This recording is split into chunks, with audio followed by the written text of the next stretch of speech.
ಪರಮೇಶ್ವರ್ಗೆ DCM ಸ್ಥಾನ ಸಿಕ್ಕಿದ್ದು ಬಹಳ ಸಂತೋಷ ತಂದಿದೆ. ನಾನಂತೂ ಡಿಸಿಎಂ ಮಾಡಿ ಅಂತ ಕೇಳಿಲ್ಲ ಅಂತ ಎಂಬಿ ಪಾಟೀಲ್ ಅವರು ಮಾತನಾಡಿದ್ದಾರೆ. ಲಿಂಗಾಯತ ಸಮುದಾಯಕ್ಕೆ ಮುಂದೆ ಅವಕಾಶಗಳು ಸಿಗಬಹುದು. ಹೈಕಮಾಂಡ್ ಹೇಳಿದ್ದನ್ನ ಸಂತೋಷದಿಂದ ಸ್ವೀಕಾರ ಮಾಡಿದ್ದೇವೆ. ಸರ್ಕಾರದಲ್ಲಿ 3 ಡಿಸಿಎಂ ಮಾಡಬೇಕು ಅಂತ ಮೊದಲಿತ್ತು. ಪರಮೇಶ್ವರ್ ಕಷ್ಟಪಟ್ಟಿದ್ದಾರೆ. ಅವರ ಕೊಡುಗೆ ಪಕ್ಷಕ್ಕೆ ಹೆಚ್ಚಾಗಿದೆ. ಹೀಗಾಗಿ ಸಂಪುಟದಲ್ಲಿ ಪರಮೇಶ್ವರ್ಗೆ ಡಿಸಿಎಂ ಹುದ್ದೆ ಕೊಡಲಾಗಿದೆ.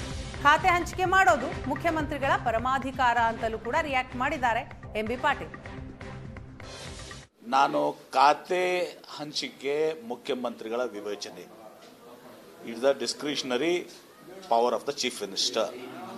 ಮುಖ್ಯಮಂತ್ರಿಗಳು ಕಾಂಗ್ರೆಸ್ ಪಕ್ಷದ ಅಧ್ಯಕ್ಷ ಅಂತ ಮಲ್ಲಿಕಾರ್ಜುನ್ ಖರ್ಗೆ ಅವ್ರ ಜೊತೆಗೆ, ರಾಹುಲ್ ಗಾಂಧಿಯವರು ನಮ್ಮ ವಿರೋಧ ಪಕ್ಷದ ನಾಯಕರು ಲೋಕಸಭೆ ನಮ್ಮ ನಾಯಕರ ಜೊತೆಗೆ, ಸಿದ್ದರಾಮಯ್ಯನವ್ರ ಜೊತೆಗೆ, ನಮ್ಮ ಮಾಜಿ ಮುಖ್ಯಮಂತ್ರಿಗಳು ನಮ್ಮ ನಾಯಕರು ಹಾಗೂ AICC ಪ್ರಧಾನ ಕಾರ್ಯದರ್ಶಿಗಳು ಶ್ರೀ ವೇಣುಗೋಪಾಲ್ ಅವರು ಏನು ಸಂಘಟನೆಗಿದ್ದಾರೆ ಮತ್ತು ಉಸ್ತುವಾರಿ ಶ್ರೀ ರಣದೀಪ್ ಸುರ್ಜೇವಾಲ ಅವರು ಎಲ್ಲರೂ ಕೂತ್ಕೊಂಡು ಅವರ ಒಂದು ಮಾರ್ಗದರ್ಶನದಲ್ಲಿ ಒಟ್ಟಿಗೆ ಇವತ್ತೊಂದು ಸಹ ಖಾತೆಗಳನ್ನ ನಿರ್ಧಾರ ಮಾಡ್ತಾರೆ. ಇದು ಮುಖ್ಯಮಂತ್ರಿಗಳ ವಿವೇಚನೆಗೆ ಬಿಟ್ಟಿದ್ದು. ಹೀಗಾಗಿ ಖಾತೆ ವಿಚಾರಗಳು ಎಲ್ಲವೂ ಕೂಡ ಅಫಿಷಿಯಲ್ ಆಗಿ ಯಾವಾಗ ಅನೌನ್ಸ್ ಆಗುತ್ತೆ ಆವಾಗ ಎಲ್ಲರಿಗೂ ಗೊತ್ತಾಗುತ್ತೆ. ಕೆಲವೊಂದು ಮಾನದಂಡಗಳು ಇಟ್ಕೊಂಡು ಮಾಡ್ತಾರೆ. ಅವರು ಇವತ್ತು ಪರಮೇಶ್ವರ್ ಅವ್ರಿಗೆ ಮಾಡಿದ್ದಾರೆ, ಭಾಳ ಸಂತೋಷ. ಯಾಕಂದರೆ ಅವರು he was most deserving person.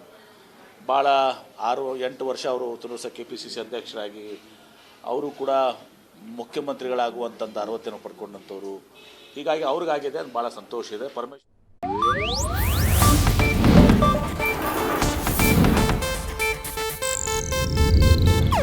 ಇದು ಏಷ್ಯಾನೆಟ್ ನ್ಯೂಸ್ ನೆಟ್ವರ್ಕ್ ಪ್ರಸ್ತುತಿ.